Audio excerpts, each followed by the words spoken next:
My name is Yoinked, and this is Yoinked Talks. Today I sat down with Zesty Jesus, a TF2 YouTuber most commonly known for his love of the Freedom Rap Warpaint.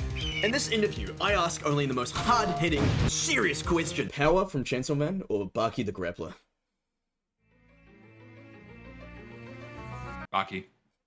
I just want to DM you how I've structured this because. All right, yeah, that's a hell of a way to start.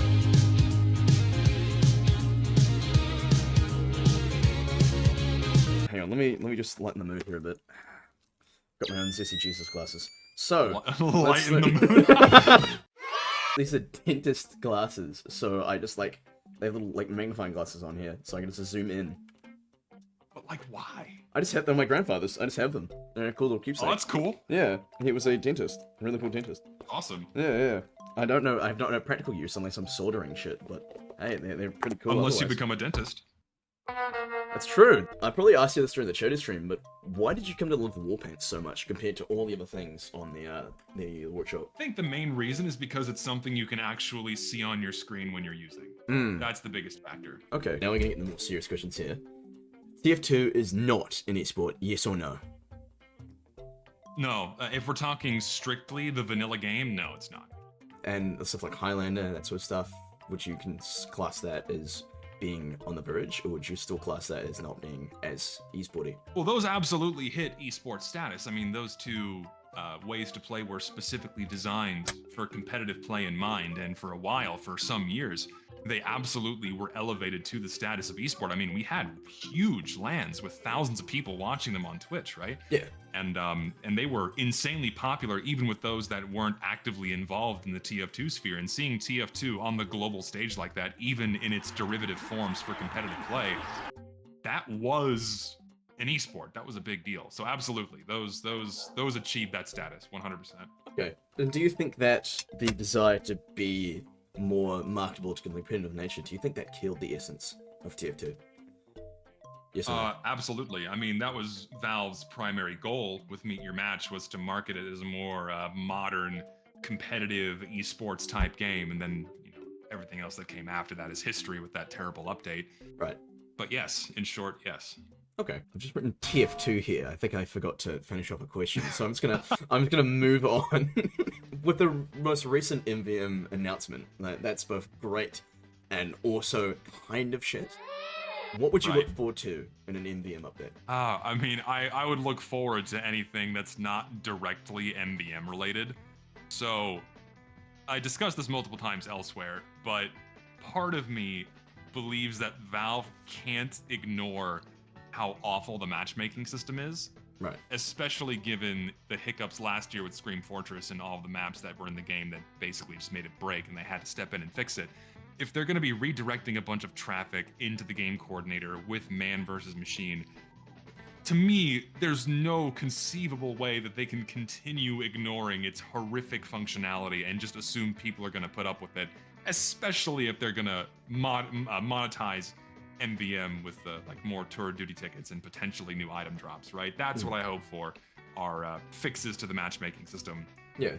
And then of course you can call that whatever you want. You can call it, fixing it to make it function like quick play or improving casual mode, whatever, right? But that's what I would anticipate the most and hope for the most.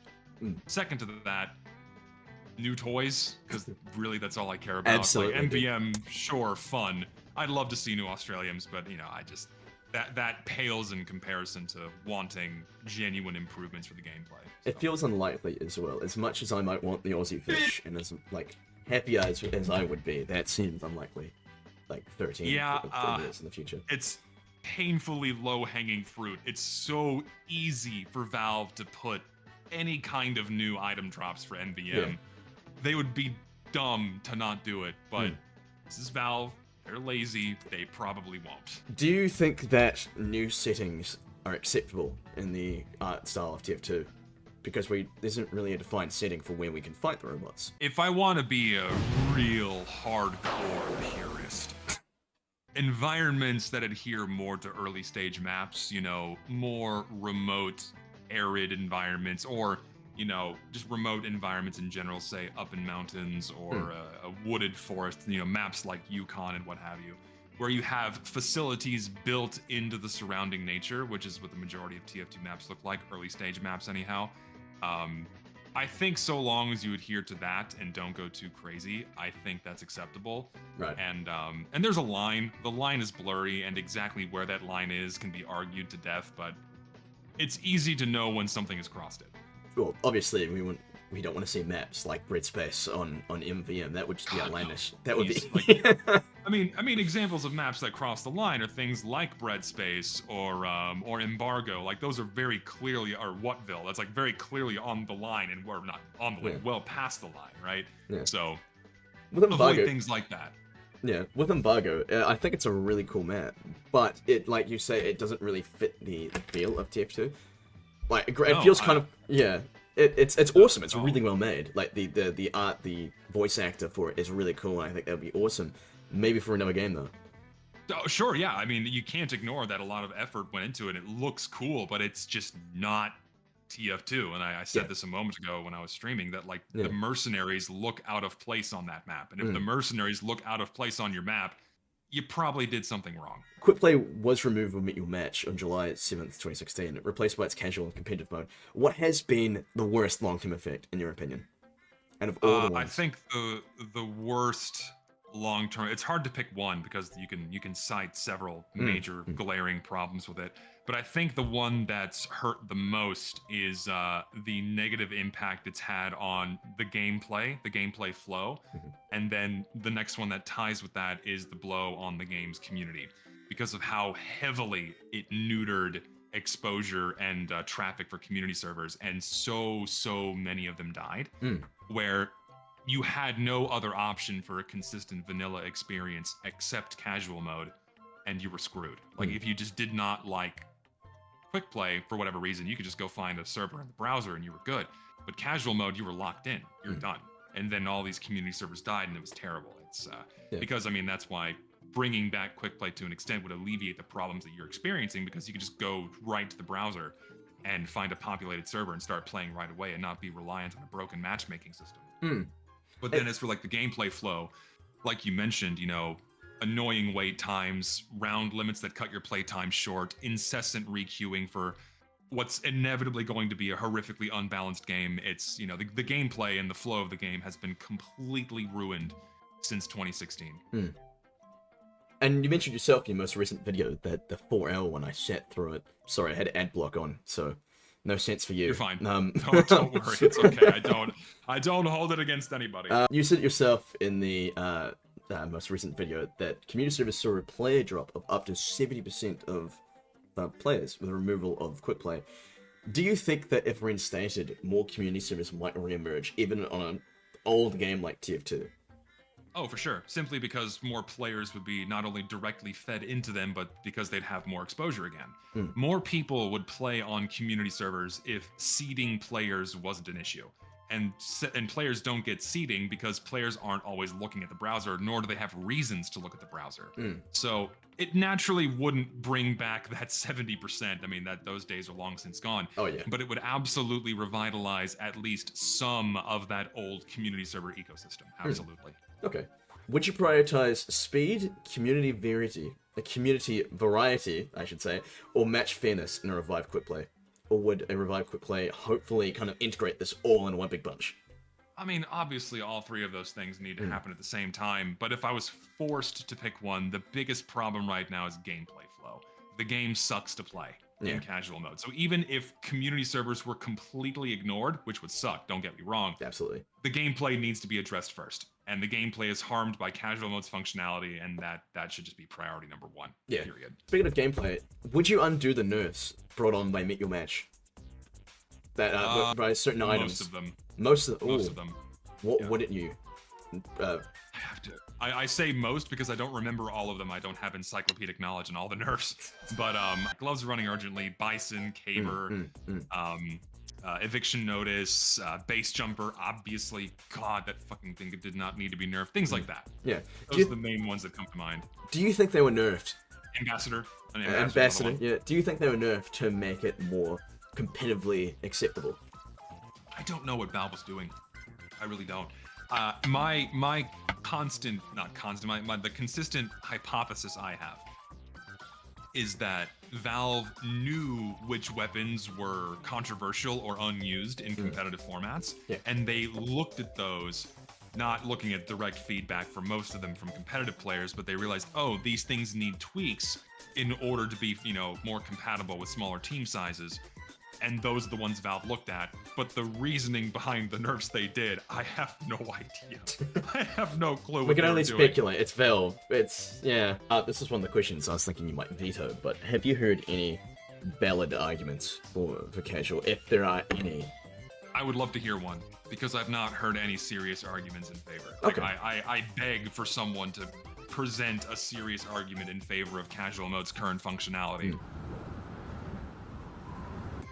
In order to to solidify and galvanize my own arguments against it, but I have not found any. Okay. None. The only arguments I usually see derive from misinformation about quickplay, just by people who simply didn't understand how it functioned. I'm very tempted to put these on because that's actually getting my nerves. I can't see.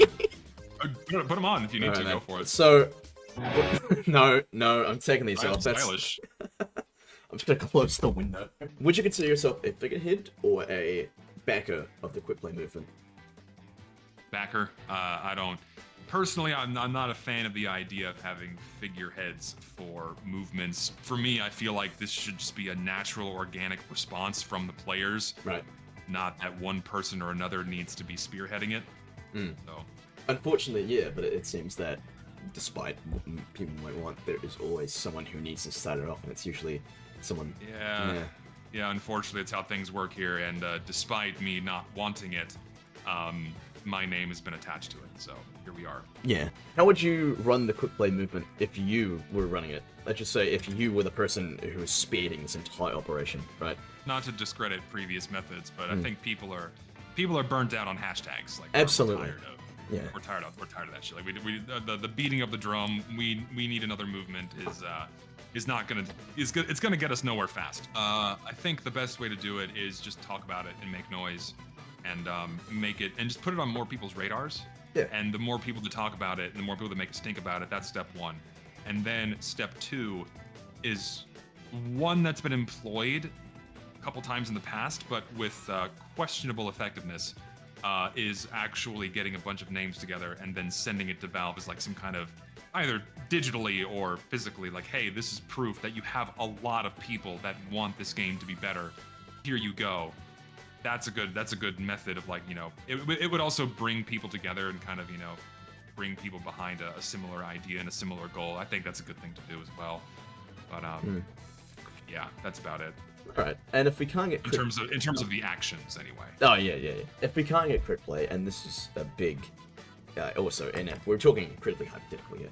If we couldn't get quickplay, what would you do to rework our current matchmaker? Well, I mean, it's all the same thing. Like bringing back quickplay or fixing casual mode. I mean, the end goal is the same. The name of this doesn't matter. It's just about making the game play better. We can still call it casual mode, and that's something else too. Is like, hey, bring back quickplay. That immediately creates friction because half the player base was not around to experience it. That's a problem. Or if, like, you're suddenly thrusting this thing in their face that they never experienced and telling them, this is good, you should want this, they're gonna go, whoa, what the hell? I have no idea what you're talking about, right? So the way you market this is by saying, hey, everyone can kind of collectively agree that casual mode fucking sucks. Yeah. It's absolutely terrible. If I'm allowed to swear in your video. You are allowed to swear. We can say fuck here. It's alright. Okay, it absolutely fucking sucks. And the way you could improve it is by making this list of changes. And oh, lo and behold, this list of changes just so happens to be quick place functionality, and there you go. So the way we improve casual mode is by making it function more like quick play. And if you want to specifically talk about the matchmaking system, a matchmaking system is incompatible with TF2 and simply needs to be removed. Just bring back the game coordinator from quick play, and then that's all we need. Okay. How many toddlers do you think you could beat in a fight? If they were swarming you, you had one weapon, how many could you beat in the fight? It doesn't matter what weapon I had. Is it like purely melee? Can I have a gun? What are we talking here? I mean, you could have a gun, but then there was a limitation of ammo and whatnot. So like melee would be better. I'd say Dude, that I can get really meta here, and I could like pick a really high AOE weapon, and I could say I could take on 1,000 toddlers with one RPG. So you got to have some kind of restriction here. all right, melee weapon, I guess it's a 4-year-old. matter of how many toddlers am I in the mood to kill. So